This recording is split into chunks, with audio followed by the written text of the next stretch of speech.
Hey everybody, this is Mark. Welcome back to Beyond Profit, a global perspective, and I want to continue our conversation about culture. Now, so far we've talked about all sorts of things, right? Perceptions of Americans, perceptions of people from other countries.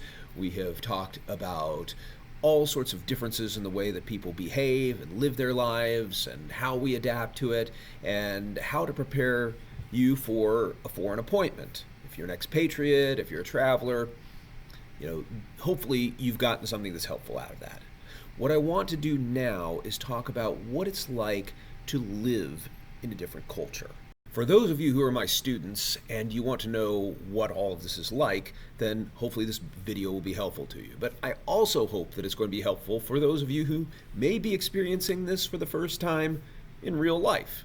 And it's amazing. I mean, being someplace else, surrounded by a culture, a world that's unfamiliar to you, it's both challenging but also super exciting. So let's talk a little more about this and let's go.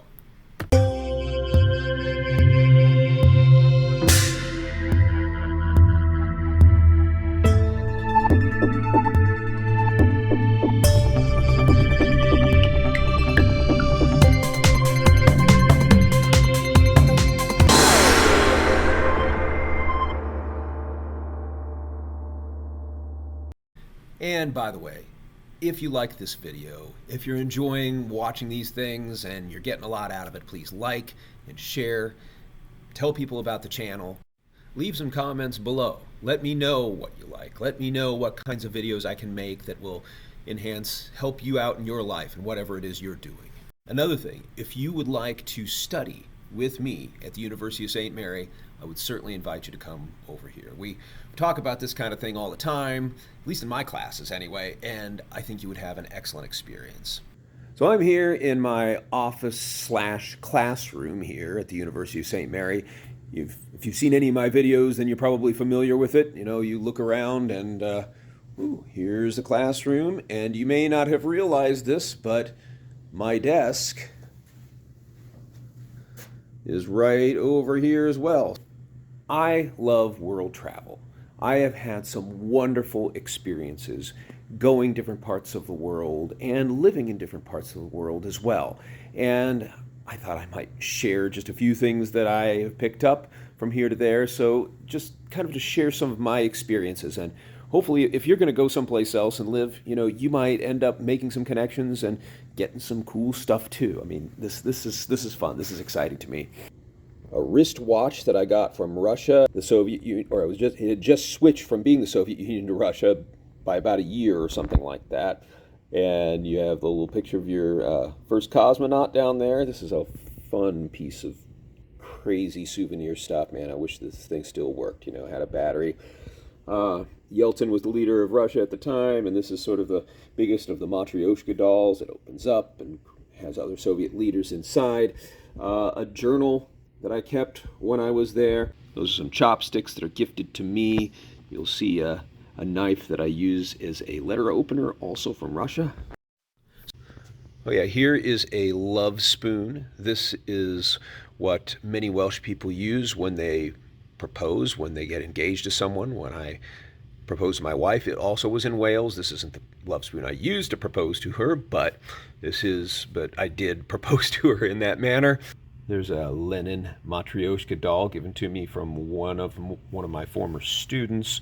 Another student gave me this little lighter from China with Mao on it, and I'll tell you, it used to be super awesome. Like, it doesn't work anymore, unfortunately, but it played cheesy Chinese music, and then this little lighter, it just came up like a blowtorch. It was crazy.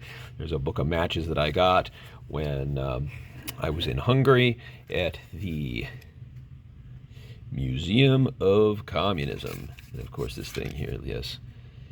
Warning, communism seriously damages your health. There's a necklace I picked up when I was in the Gambia. Here's a bracelet that a South African friend gave to me. An Irish flag draped over the top of my bookshelf, along with the Union Jack behind my Beatles poster, both of which I got when I was overseas. Some friends in the Philippines got me this fine pencil or pen holder. The same Filipino family gave me this tapestry that I have up in my classroom. We're a Catholic university, so they've got no problem with sort of the motif anyway. Another one of my friends brought this to me from China and from a monastery. We have these CDs. The one on the left was when allowing the Welsh to have some additional, to have their own assembly. And this is a CD that was trying to promote that cause, to get people to vote for it. And this over here is a CD from a bunch of anti-Euro people. They were protesting, I think, on the streets of Oxford in the early 2000s, long before they did Brexit. But man, if you want to hear any of these songs, they're absolutely, some of them are hilarious. Like, this is pretty good over here, but like songs like Stand Up for the Pound, Recipe for Anarchy, Flag of Occupation, Empire Building. I mean, I ought to just post some of these songs up on YouTube. I'm sure that the people who made this music and supported this cause would probably just love for you to hear it anyway.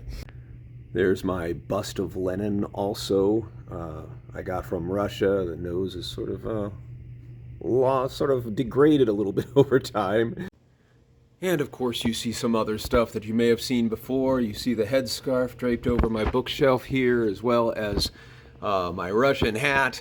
There's a little tin that I got when I was living in Britain. A friend of mine got me this death mask from Italy with rock chalk, KU, my alma mater, sort of adorning it. Various pins and medals. So many memories. Here's a picture of my friend Mark and me. He's a Brit, and we traveled together through Turkey. This is us playing guitar, entertaining people on a boat. I wanted to share some of this stuff with you for a couple reasons. First, it's fun. I like it. I'm being self-indulgent. And if you don't like it, you can just forward right through it and get to the rest of this video. But the other reason is to make a point. When you go overseas and you have these experiences and you collect these memories, and sometimes these physical things that represent these memories, they will mean a lot to you.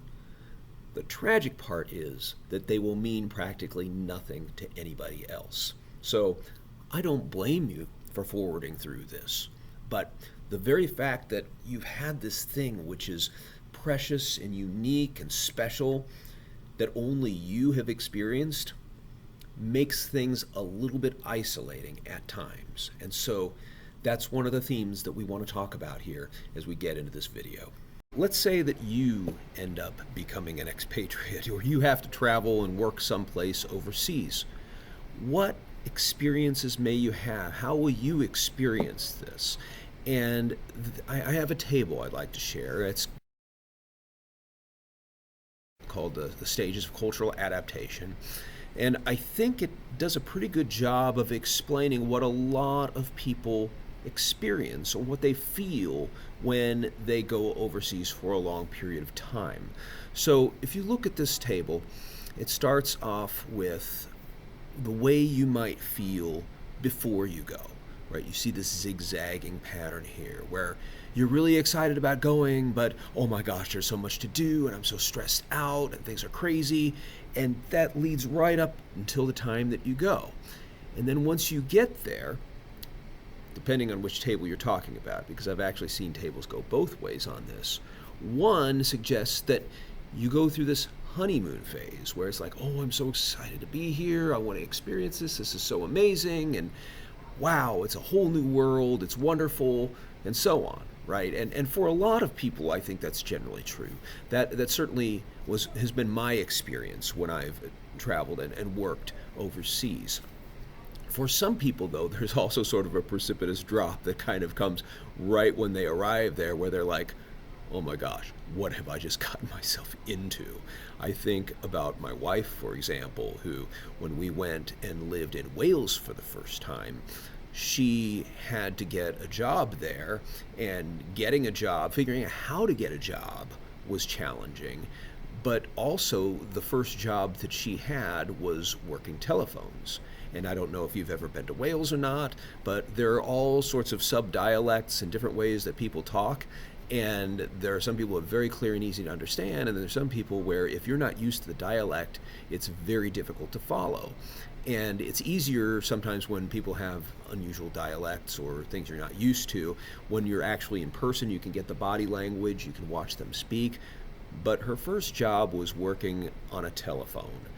Let's just say they didn't ask her to come back the next day because she couldn't really understand what they were saying. She didn't understand the slang and just sort of the rhythm in which people spoke, and it was hard for her at first.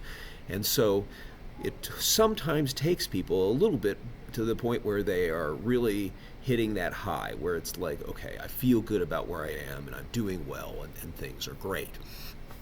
Then a lot of times people over time experience culture shock.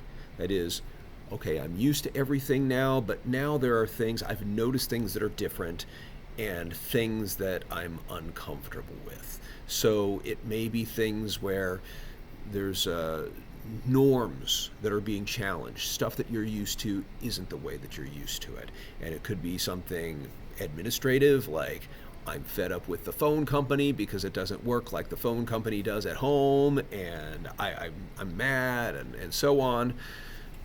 Or it could be a situation like, hey, I miss Velveeta cheese. Like, I always took that for granted, and now I miss it, and now it's so horrible. Or it could be like, just, I really miss things about home. I feel really sad about that. And so those are the kinds of things that sometimes you experience when you experience culture shock. It could be very significant. It could be very sad, sometimes depressing. And again, it sort of depends on your personality. We've talked about how different personalities behave different ways, and there's a certain type probably that you have to be adaptable in order to go and go to a different culture. That's really different. But if you're doing it right, eventually you come out of that shock and you go through this period of adaptation where you feel normal, if you will. Like these things that are that you miss, or these things that are different, you kind of take them in stride and you get used to them.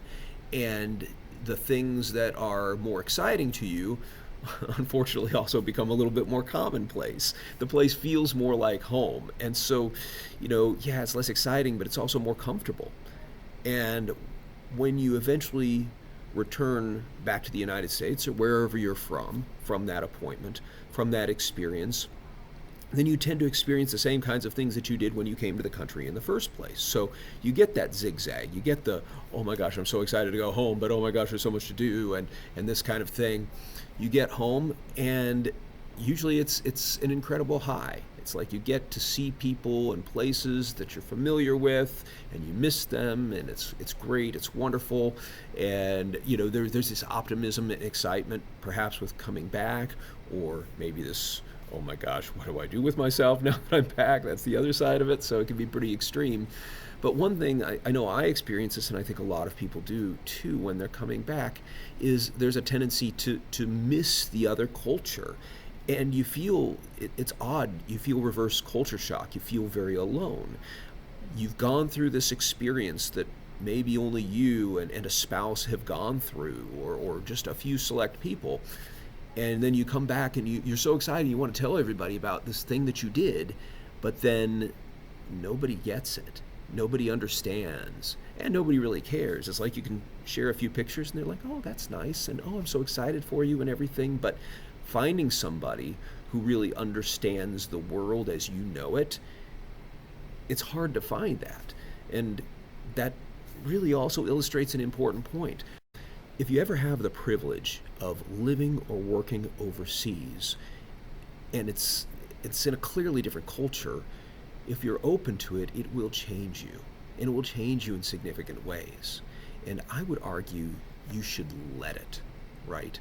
Let it move you, let it push you, let it challenge you, let it become a part of you, so in some ways you become a better version of yourself.